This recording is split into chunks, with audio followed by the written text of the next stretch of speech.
Hey Jake, how you doing? Hey, what's going on? Not much, man. Apologize for my voice. I'm a little under the weather. Um, we've talked many times about what you want to improve heading into this season over the summer, whether it was during the bubble or what have you. What have you done since then to kind of improve on those things that you want to strive to get better at?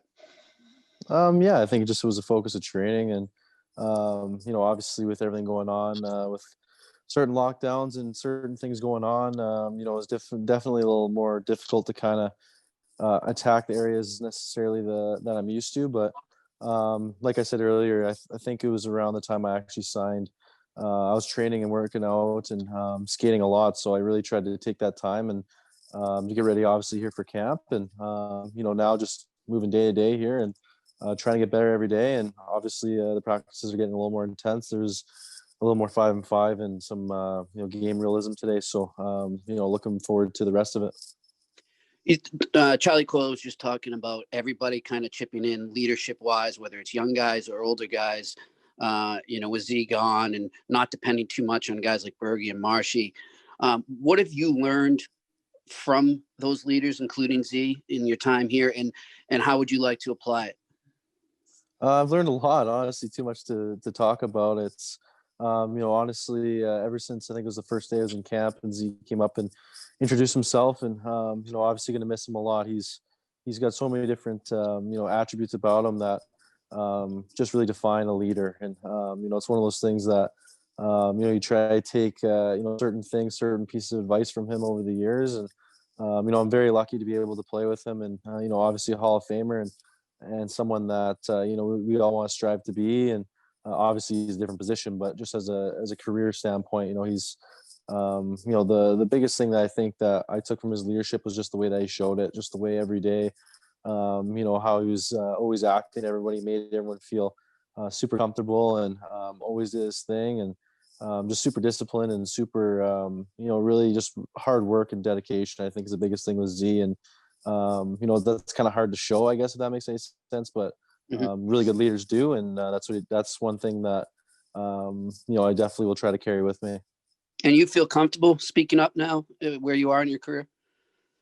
Yeah, I mean, I'm 24 years old. I'm technically still a younger guy on the team, but definitely have seen a lot. Obviously played around 50 playoff games here and played this is my fourth season now, so definitely feel more comfortable in that sense. And I kind of am in a little bit of a different, personality, I guess, in a way. But obviously I'm more so on the side of making sure everyone's comfortable and ready to go. But if there's guys that ask questions and stuff like that, I feel like I'm good at kind of helping out in that regard. And also have grown up with lots of these guys and even guys in Providence and stuff like that. So definitely a little bit of a different thing, but I think that's what they want more out of me, and I think that's never a bad thing, and it's something that I can strive for.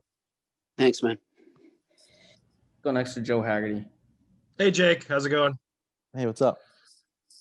Just curious, do you take lessons kind of from each and every season? Do you take something you sort of learn from each season that you've had, and if so, what lesson did you take from last year beginning to end, thinking back on it now? I think every player does. I think everyone has a reflection period, especially after the season's done, whether it's a good season or a bad season. And yeah, definitely there was some lessons for sure last year. I mean, there's times, where things didn't necessarily go, as planned for me, but at the same time, and as our team, I guess. And at the same time, there's lots of things I can reflect on and, just kind of the body of work that I had and, kind of where I'm at in my career, I guess, if that makes any sense. It's obviously something that, the lessons, I guess, that add up throughout the years and certain things that worked and certain things that didn't work. And it's one of those things that I think the biggest lesson that I learned this year is just to go out there and play hockey. I think it sounds really simple and, just have fun with it and kind of have the mindset like I did when I first came into the league. And not that that's changed too much, but there was definitely highs and lows of that last year. And just kind of going back to who I am. And, I always find a way to get through that. So really looking forward to this season. Obviously, it's going to be a little bit more intense, I think, in some ways, because we're playing teams, eight times. So it's going to be like playoff series and teams that we're all fighting in playoff spots. So I think it's gonna be a little bit different element for sure in that regard. So I'm looking forward to it. Thanks, JD. Kevin Dupont, go ahead. Hey, Jake.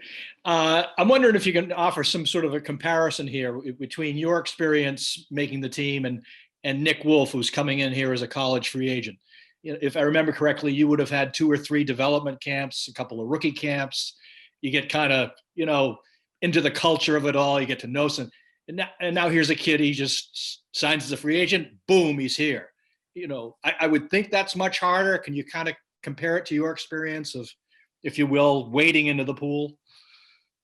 I mean, it's completely different than my experience, I guess. But you got to make the team, or I guess, sorry, like your first ever camp. You come in, your mindset's pretty much the same, I guess, is where I was going with that. You're trying to make the team. You're trying to show, the brass what you can do, and it's obviously a nervous time, I think, for everyone. It always is. It's training camp. It's you're getting judged pretty much every day. So it's one of those things that I feel like I don't really know how to comment on that, but what I would say is, just play your game and, do what you've done to get to this point, and, do the best you can to make the team. That's all you can really do. And, there's gonna be mistakes out there. There's gonna be certain drills that might not be your kind of thing, but you'll learn. And, it's just one of those things that, like I said, you're just trying to make the team, and obviously there's lots of competition. So, it's a stressful time, but a fun time at the same time.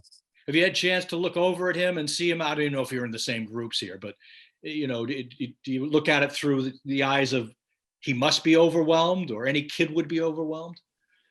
We are in the same group. No, I haven't noticed that at all with him, to be honest with you. It seems like everyone's pretty much on the same page of just, trying to bring the intensity and like I said earlier, they're parts of their game. But as far as I know, I don't think anyone's necessarily overwhelmed with it. They're probably handling it a little bit better, but because I know I was, especially my first ever camp. But it's one of those things that I think the one thing about our team and one thing about our leadership group that we still have is everyone's really good at communicating and making sure everyone's knowing what's going on at all points, and also making sure everyone feels comfortable, and at the same time making it competitive, making it so that we're all getting better each and every day. That's great. Thanks, Jake. Appreciate it. Take our next question from Chris Ryan. Go ahead, Chris.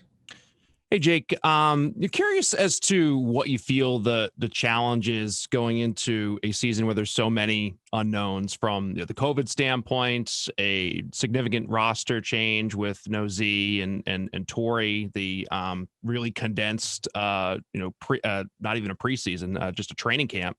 How do you plan to deal with all those different challenges, and how do you feel the group's going to deal with it collectively? Because you're used to such consistency and structure from your upbringing.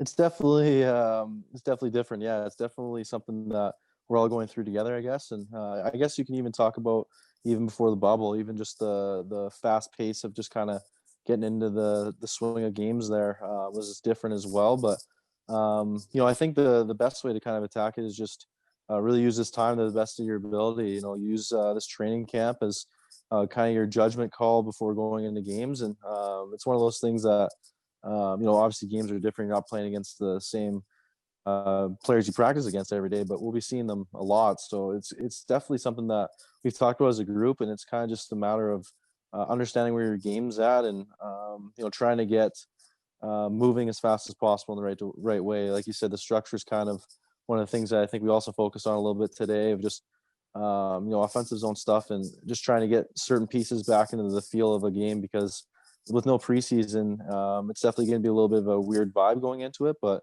the other teams are going through the exact same thing. So it's not like we're at a disadvantage there. Do you sense this has the opportunity to be a breakout season for you? Do you feel like it's kind of aligning in terms of your health and your feel, line mates, that this could be, a big year for you? I sure hope so. Yeah, that's the goal. That's the mindset that I have coming in here. Obviously, we want to bounce back after last year. It wasn't necessarily the year that I expected out of myself, and I've kind of looked back and reflected on certain things. But I'm really excited to get this year going. It's going to be a different year in the sense of some things that we just talked about, especially at the start, and probably throughout the middle of the year it'll be a little bit different for every player. But I think that I'm obviously looking to make some noise here and help our team out the best way I can, and Obviously with spend some more time here in training camp with some certain line mates and certain sets, it's I'm looking forward to it. It's obviously what every player the start of the year is the most exciting part. Thanks, Jake. Take our final question from Matt Porter. Go ahead, Matt. I'm thinking about this in the context of the World Juniors. Usually you guys have some time for, banter and hanging around after practice and, before practice, generally shooting the breeze. And I know it's different now. Maybe you guys don't hang out as much. How is it different now from your perspective? What has kind of changed from maybe, say, going into a U.S. Canada, final last year? Is there any talk about it? Is there kind of that loose atmosphere? Well, I don't get chirped as much, to be honest with you, so that's been kind of nice. But no, we still kind of obviously is trying to stay within the guidelines and the rules that have been put in place, trying to be together. We obviously miss each other and stuff like that. But I definitely sent some flyers out there today to see if anyone wanted to wanted to watch the game or bet on the game, and there was a couple of guys that kind of backed away, so it's a little interesting here. But no, it should be a good game. I think it's later on tonight at like 9:30, isn't there, or something? It is, yes. Yeah, but yeah, I mean, it's obviously going to your question. Sorry, it's different. It's you're trying to stay safe, and obviously there's a lot of unknowns going on with just the world and how you can get this virus, and there's still time at the rink that we can still chirp each other. And like I said, I haven't been chirped as much, though. It's been kind of nice. Predictions for tonight? What's that? You have a prediction for tonight? Prediction? I don't know. I mean, I'm Canadian, so I'm probably going to go with Canada on this one. I don't know what the score would be, but they've been looking good. It's going to be a good game, though. They're from what I've seen, I didn't watch the first couple games because it was like 16-0, but the first couple games, I'm going to go with Canada as the win. That's my prediction. Bold. Okay. Thanks. Thanks, JD, and thanks Awesome. Media for joining us. We'll send out a Dropbox link later containing all the audio and video of today's Thanks, call. guys. Thanks, guys. Thanks, Jake. Jake. Go USA.